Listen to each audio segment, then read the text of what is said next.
Hello, I'm Martin Kentish from Free Range People, the developers of Health Feedback, which is a simple and intuitive way of using patient feedback to generate constant improvements.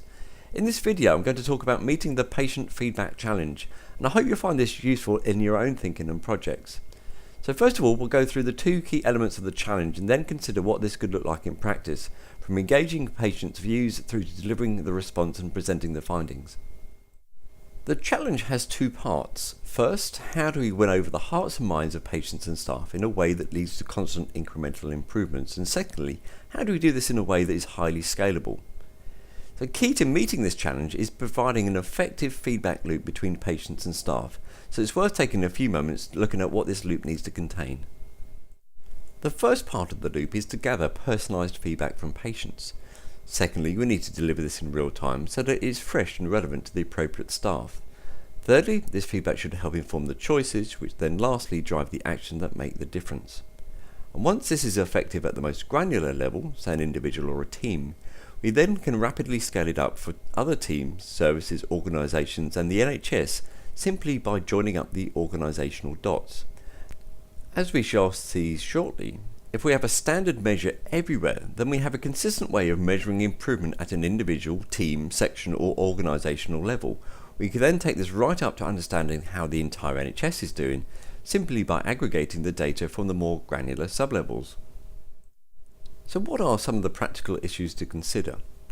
First of all, it has to be easy. To expand upon this a little, I say it has to be easy to try out, to embed, change, understand and use, with as little investment of resources as possible.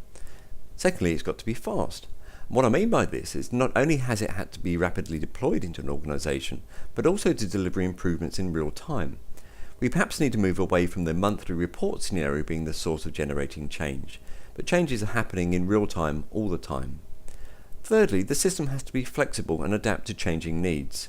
Generally, we find it is much better to start simple and evolve into more complexity when there's a real need to do so. And lastly, the solution has to be scalable. From experience, it's best to use an approach that allows you to try things out on a small level before rapidly scaling the approach when you know that it works. As you are probably aware, there are many ways to measure the patient experience. In fact, we often over-measure things. To meet the patient feedback challenge, we have to step back and consider what is really the best and most appropriate way to do it. To explain this, we'll look at the Net Promoter Score as a viable way to measure patient experience. Think about this picture. It conveys a sense of loyalty between the boy and the dog. That loyalty is not about whether the boy is satisfied with the dog's behaviour, but something much more important. And most of the time, the best way to measure loyalty is to capture what one person would express to someone they trust. Your enthusiasm, for example, to recommend one restaurant over another, is a good measure of the loyalty that restaurant is creating. NPS aims to measure this loyalty and is widely used in brands that you might already be familiar with, such as Apple, Harley-Davidson and John Lewis. The principle is the same for healthcare. What a patient shares with friends and family, for example, is a good indicator of what they feel about the service that they've received. Now think about this picture. Imagine the man has just been treated and his partner asked how it went. What they share about the healthcare experience would be valuable for the provider to know. And that is the essence of the patient challenge. How do we create an environment that engages people to elicit those views and for staff to learn and act upon them as quickly as possible?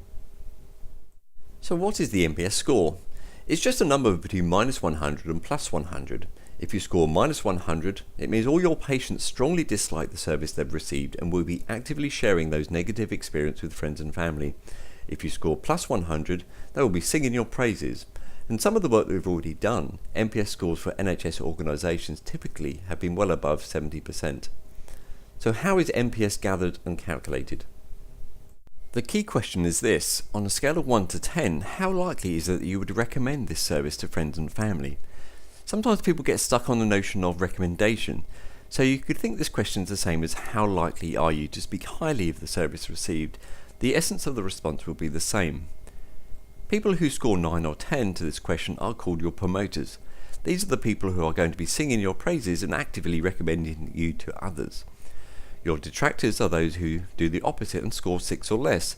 They have had a negative experience, and the lower their score, the more likely they are going to share those negative experiences with others. People who score 7 or 8 are called your passives or neutrals. They generally do not feel strongly enough either way. So they might say things like, "It was okay." So to calculate your Net Promoter Score, you simply subtract the percentage of detractors from your percentage of promoters. And if you're inviting people to comment by explaining their answer, you'll build up a valuable knowledge base of why they scored the way that they did. And this is incredibly helpful in driving specific actions that reinforce what is good and help fix what is not. So what does this look like in practice? First of all, you need to invite the patient to respond. And this could be, for example, as easy as handing out a feedback card with instructions as how they can respond. This includes a handwritten response on the card sent back via free post, which is scanned and entered into a database as soon as it was received. People could text in their views, as in these two examples. Because we only ask one scored question and comment, it's easy for a system to interpret this response to understand if they are a promoter, passive or detractor, and this method is particularly useful for a younger audience. You may have seen these codes on printed materials. They are called QR codes. By presenting this code on posters or handouts, patients with smartphones can simply scan the code, which will instruct the phone to present the appropriate questions. And this response is instantly stored and then made available for viewing. You may also direct people to a specific website, either manually or via an electronic invitation, which presents exactly the right form to them. One tick and any comments is all they need to complete. Other details could also be captured, such as name and contact details, but these should be optional. Not everyone is happy with technology, so they can either complete the card you've previously seen or should be able to call a free phone number to give their response over the phone. And lastly, apps are a great way of capturing the information instantly. And what is particularly useful is that they do not rely on a permanent connection to the internet, but will store information until a connection becomes available, then posting it back. By providing these different feedback channels without having to use any specialized device, you have complete freedom to choose how you engage patients and how they choose to respond. However you capture the data, you really need to be sending this back in real time, and the easiest way to do so is via email. For example, an individual such as a ward manager could receive real-time feedback within seconds of the patient expressing it. Alternatively, this could be bundled up into a single, hourly, daily or weekly email if required. In this example, by clicking on the Respond button, staff may record their actions against this feedback and even send back a message to the patient. This helps demonstrate the feedback is being acted upon and the patient feels like they've been heard. In addition to the continuous flow of actionable insight, presenting the findings in a meaningful way is important. Reports should be as easy to understand as possible and accessible at any time. In this example, staff access a report through an online dashboard. What we see here is everything is color coded. Anything green is good, orange and yellow are neutral, and red is poor. In the top left we see the NPS gauge, the average next to it, and how the score breaks down. On the second row we see how the scores have changed on a weekly and monthly basis. And lastly, we see the comments from promoters, detractors and passives. It's important that the data should be as relevant to the reader as possible. So, for example, a dashboard grants access to data that is appropriate to that member of staff. Ward managers, for example, may only need to see information from patients who have visited their ward. Patient experience managers should have access to all wards. Of course, presenting information to patients is important to them feeling that their views are valued.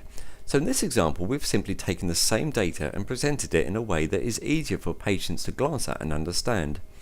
It could also, for example, include what patients have said and what you've done about it. But none of this is useful if it doesn't achieve results, and these results come in the form of more engaged, happier patients who see improvements in their healthcare. Secondly, staff morale should also increase because they receive more praise, but also they're better at their work because the feedback should point them to specific improvements they could make. And lastly, overall healthcare should improve and become more effective because you've generated constant incremental improvements in line with what patients have said. And lastly, this video was designed to help organisations think about meeting the patient feedback challenge. All the concepts that you've seen went into creating the health feedback system, which has already been successfully deployed in a number of NHS trusts. I hope you found it useful in your own thinking and look forward to hearing from you in the forum. Thanks for listening and good luck with the patient feedback challenge. If you've got any questions, please contact me through the forum or drop me a line using this email.